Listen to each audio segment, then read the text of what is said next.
It boggles your mind that you can now give 8-year-olds kits in which they construct robots like Lillian, but you purchased it for less than $100. You stash the robot kit in a closet. Next to it, you put the mini-me kit from Mom. You hope she appreciates it. She probably is at an age where she takes Mom's gifts and Mom for granted, but you don't, not anymore. I'm going to go say hello to Lillian, you tell Allie. Allie waves you away, of course. You peek into Lillian's room. She's busy trying to construct what looks like a small version of herself. So intent is Lillian that when you say hi Lillian, she practically jumps. Hello, Master. With this minimally sufficient greeting, she continues to concentrate on her work. Sometimes having a robot is an awful lot like having a cat. You're creating a child? You ask tentatively. Lillian nods. I observed what you do with Samantha, she says, and I came to the conclusion that to really understand the world, one must try explaining it to another. I'm not sure I understand it better, you say, but I think it does force me to think about it. Maybe that's a path to understanding. Indeed, Lillian says, as if this obviously were the logical conclusion of what she was saying. It takes a moment to realize something's not right. It's like the opposite of a headache. Your head feels a little too light. You can't see very well. You're not sure when you stop seeing very well, but when you think about it, you realize you can't really see Lillian in front of you. There's also a roaring in your ears, like static. Was I a robot all this time? You think absently. Maybe that explains everything. Master? Lillian asks. What's wrong? You look pale. You realize now that you can't see anything. You only hear Lillian's voice. This is what it's like to not see, you think distantly. It's not black. It's not anything. Help, you say faintly. You're sitting on a cliff next to a sea. Though you remember it used to be a robot companion in this dream, it's now Alice sitting beside you, watching the sunset. Is it alright if I'm not a robot? Ellie asks. I know that sounds strange, but sometimes I think you wish you'd made a robot to love instead. It's okay, Ellie. You're everything I ever dreamed. I'm sorry, I was so focused on robots, I think I neglected you. Just tell me if you can. Was it ever possible to make my perfect companion? I think I'm gonna go with this one. Ellie shrugs. I know you did, but your drive is something I love about you. You're struck suddenly with the thought that Ellie is the most patient person in the world. I will pull out of this, you say. I know I'm dying, but when I come back, I'll make everything right. Ellie smiles and squeezes your hand. Please do. You awaken in a hospital room. It smells like cleaning agent, and the walls and countertops are all bare steel, cleaned and shined until reflective. Welcome back, says Ellie, who squeezes your hand. She looks tired, but she can't have been here long. She's still wearing her overcoat. Master, you're awake, Lillian walks up to your side. Good morning, Mr. Colvin. The voice of a robot doctor attending to you is as cold and steely as the walls of your sick room. Though the myriad camera eyes of the robot's head are no doubt useful for all kinds of examination, you have trouble telling which eye to speak to. Please report all symptoms leading up to your period of unconsciousness. You tell the doctor briefly about how you passed out back at your apartment. Ellie looks alarmed to hear you describe the process. Lillian simply listens with undisguised curiosity. You hesitate because you can still recall your dream, but it seems very personal and not necessarily relevant. I had a dream, a familiar one. You shake your head. Then I woke up here. Bayesian reasoning over your data and story analysis suggests the incident was a stroke, with 92.8% probability, Dr. Robot says. Ellie looks to you in alarm. She squeezes your hand, but it's more like she's asking to be reassured. A stroke, you say in disbelief. But I'm not that old. I'm hardly past 50. Further diagnosis of root causes suggests an underlying diagnosis of Algeron's disease, the robot doctor says. It adopts a lecturing tone. Algeron's is a genetic disease discovered 5 years ago. You are the fourth known cause. Common symptoms in early life are beneficial. excellent recall, fast reaction time, high scores on standardized intelligence tests, but common symptoms late in life include strokes, hallucinations, and death. Boy, the robot looks distant a moment. There is an interesting speculation that it is the result of couples in the past 100 years mating selectively for intelligence while being less self-segregating by race, resulting in the many different genes driving intelligence being abnormally concentrated in some individuals. The same effect, to a lesser degree, has driven up intelligence generally in the population, but some individuals in the long tail have their brains driven to a breaking point. Perhaps you could explain on the breaking point part, you say dryly. The hallucinations are the result of a hyperactive brain entering a waking dream state and may indicate that strokes are not far behind. They may occur even early in life if the patient is under a great deal of stress.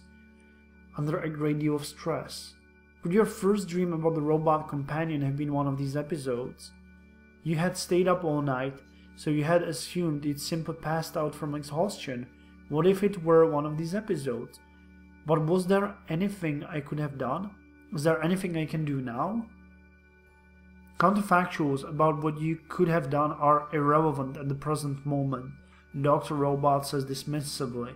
Options at the present moment are as follows. 1. Surgery to remove damaged tissue. Typically, the genes responsible for the disorder express themselves in a small region of the brain, and this may be excised completely. No side effects manifest if surgery is successful. And if it's unsuccessful, you die. Oh God, Alice is horrified. Let's hear some more options, you say uncomfortably. 2. Replacement of the damaged tissue with a chip emulating core cognitive functions. Risk is smaller, but patients losing temporal lobe tissue typically describe side effects that include loss of emotional affect. So far, it seems to be choosing between losing my life or my humanity. Any more options? You may elect to do nothing and hope the problem goes away.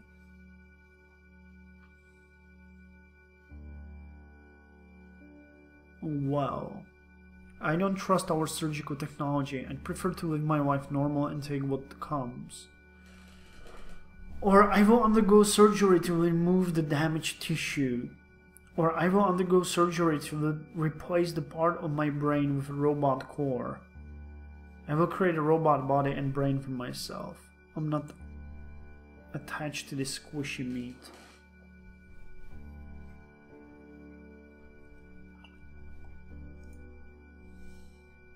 Okay, well, this seems like another life and death choice.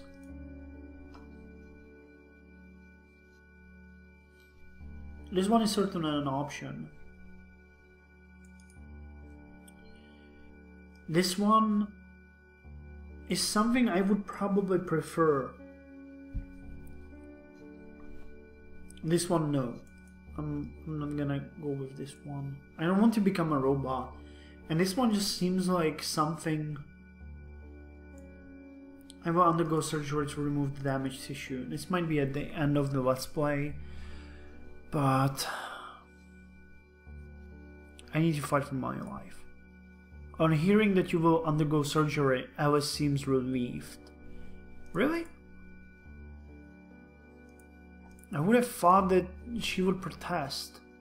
Very well, says the doctor. You can schedule an appointment for your surgery on the way out. Good day. Wait, you say, before I go, you said this was a genetic disease, so my child Samantha may have it? With high probability, the doctor says. The gene is dominant. What are my options if Samantha has the gene? She's 8. Gene therapy is an option for an 8-year-old with this disorder, the doctor says. The gene could get phosphorylated before it has a chance to fully express itself, but it would mean your child also would not have the benefit of your intelligence. Shall I arrange a gene therapy appointment for the same day as the screening? Ellie looks to be at a loss. It's too much. She shakes her hand. I want the best for Samantha, but I can't imagine you without your brilliance. I don't know, what do you think? Screen Samantha, but if this disorder is why I achieved as much as I did, I want the same opportunity for Samantha. I can wish this disappointment on Samantha. If you find the gene, I think we should begin the therapy. On the whole, I prefer to let Samantha live as I did, without knowing about the disorder. Now we're gonna screen her to know if you know, if she has it. At least we'll know. Alice's eyes widen with grief, but she nods. So do I. The doctor nods. Many parents choose the same thing. Very well. I'll schedule a screening, but no gene therapy. You schedule a surgical appointment for the following week at the front desk, and leave the hospital in a somber mood. So that must be what happened to your father, Mom says on the phone that night, after you've explained Algeron's disease. She looks wistfully in the video feed. I thought that might be the case, you say. You said he had a stroke, but did he have any episodes before the last one? Oh yes, your mother says. He fainted several times, but he wanted to hide it from you. He said he didn't want to worry you, but I think he just didn't like showing weakness. He begged me not to tell you. I don't understand your generation sometimes, you say. I could have done genetic testing long ago if I had known. We didn't understand it either, honey, Mom says. You're used to living in a world where everything is under control and makes sense, but medicine just still isn't there. Old age is full of things coming out of the blue to get you. That's that old saying. Old age isn't a battle, it's a massacre. Really, that's a good saying. She smiles. Oh, do you even understand how much you've done personally to change that, sweetie? It was your medical technology that saved me. Well, I just hope it's good enough to save me. I know it is, sweetie. You know, somehow, talking to you convinces me everything's going to be alright, you say. Mom laughs. That's not what I'm saying at all, honey, but it's like the serenity prayer says. Grant me the serenity to accept the things I cannot change, the courage to change the things I can, and the wisdom to tell the difference. I think I can change a lot, you say. I know you can, sweetie. I know you can. That night, after the lights are out, you and Ellie are in bed, and you are wondering if Ellie is still awake because her back is turned to you, and if she would want to talk if she is awake. Ellie says quietly, Rudolph? I'm awake, you say. I love you, Ellie says. I love you too. Whatever happens, I want you to know you're the best thing that ever happened to me, Ellie says. If I've ever sometimes tried to pull you away from your robots, it's only because I felt our best moments were often together. I wanted you to see what you had, what we had, what we have. She squeezes your hand. You're the best thing that has happened to me too. Or thank you, or where I'm going you can't follow. I'm sorry. No, this one. Ellie squeezes your hand and you kiss. When you begin to make love, Ellie is hesitant at first, as if your new condition makes you fragile, but you soon prove to her that you are not. The next day, you take Lillian to the dump just outside Palo Alto, hoping walking around one of her favorite kinds of places will cheer her up. It's satisfying to see how Lillian has become only more beautiful over the years. You're glad you spent the money back during the heyday of Lillian Works to give Lillian a body that would really last a long time. With the proper care, Lillian could last for centuries. I admit I'm a little jealous of you, you say. You have the opportunity to see a lot of human history go by. Lillian gives you a solemn look. If you die, I will destroy myself as well.